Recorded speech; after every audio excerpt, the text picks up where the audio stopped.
Welcome to Untold Stories. This week, Barredin Wais, a cyclist training for the refugee Olympic team from Syria, takes us on his grueling journey to the Olympics. Let's hear his story. And was the big challenge. I mean, for me, sometimes I feel it's not fair, like, to like war to become a refugee and then like COVID, like really 10 years, really intensity to have all this in my life. But even with that, I'm really proud about it. Like to be an Olympian, to go to the Olympic Games, to take participate in many different world champion and many international races. And with this background, and to keep your smile is something really great. Before all this, Barredin's cycling career began like any other elite athlete in the then unscathed city of Aleppo. I was riding for one like the biggest club in Aleppo, and then like you start first, you have like the local races, and then a little bit bigger until the national championship.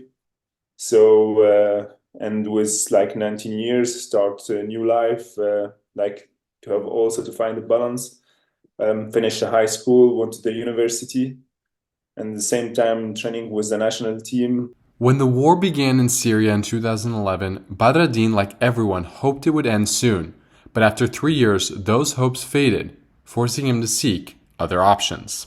And then suddenly, like the situation getting bad and bad, like everything was closing. The university to go to the university, and lost many friends, and yeah, and some part from the family. And in this time was not really like the purity to train and to focus on the sport. If you want to stay, you have to fight with like you can join like military, or you can join the free army, or you can go out and you can be free. And for me, yeah, it was clear decision. I went out, and then this time I had no plan like where I have to go. Being a refugee now is much different than when Baradin first began his odyssey. Today it's a little bit different with social media and all this stuff. Like the news, you get faster and you can get close in contact. But like 8 years ago, 9 years ago, was really hard to know to become a refugee and all this stuff. Even the roads to make it was really tough. And I just like left everything behind and take my bag and went from Damascus to Beirut. It was at the border that sports may have saved Baradin's life.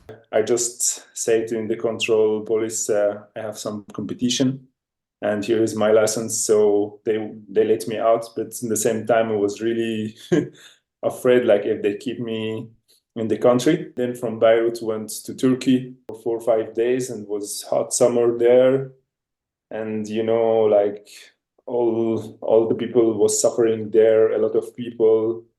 And just next to you there was also people from all the European country make a holiday, summer holiday.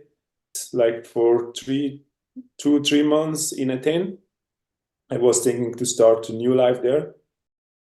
But like countless times before in his life, Baradin found a way. Fly with illegal passport to Geneva, and my plan was to take the train and continue to Belgium. But after several long months, I was Baradin was really tired, content to stay in and I Switzerland. rest with some close friend there, um, close to Lausanne. And then, yeah, I just decide, okay, maybe I can find a new love. And for me, was some therapy to stay and to find out if I can stay here or not. You have to go to refugee camp and to start, the application for asylum, and maybe you get the chance and you can stay in Switzerland.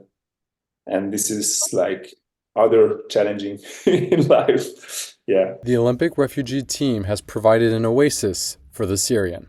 really something special, something like, you know hopeful to like just to create team and to have different athletes from different backgrounds.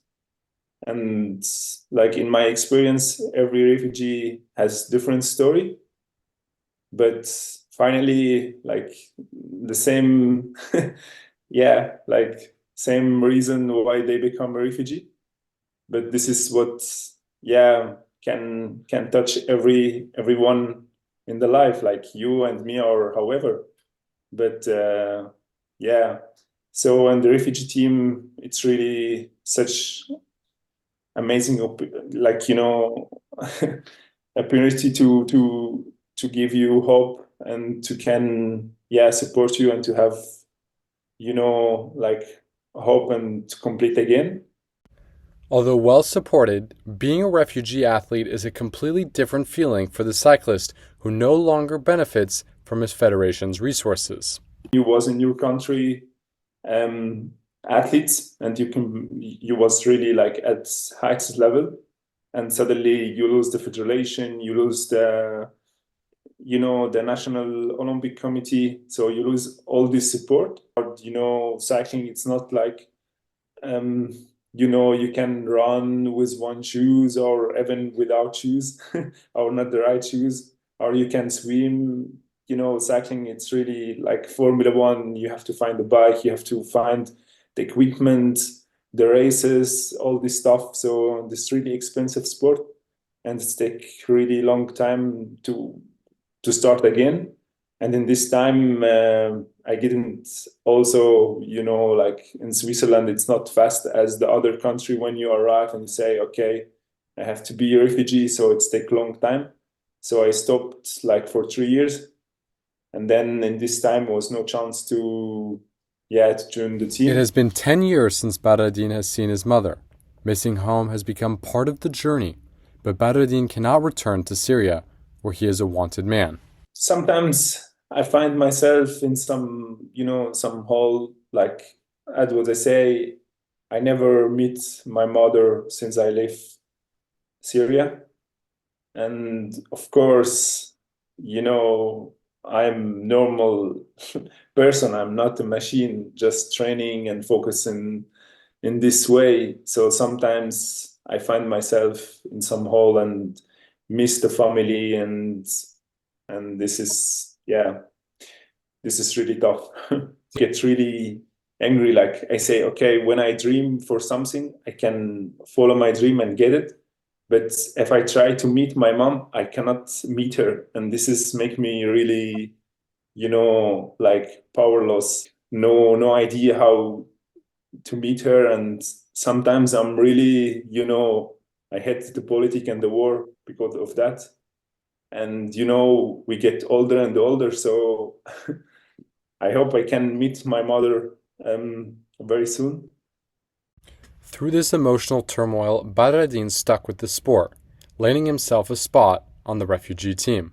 In 19, like when I got really high level, I start, to get in contact, and then I just joined them in 2020.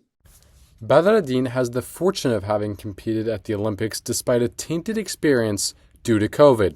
Stadium, it's feel really weird, and I was thinking, okay, it's nice to be in the Olympic Games, but not maybe in this way. The Syrian wanted more for his Olympic experience, and for a cyclist, Paris was the perfect place to find it.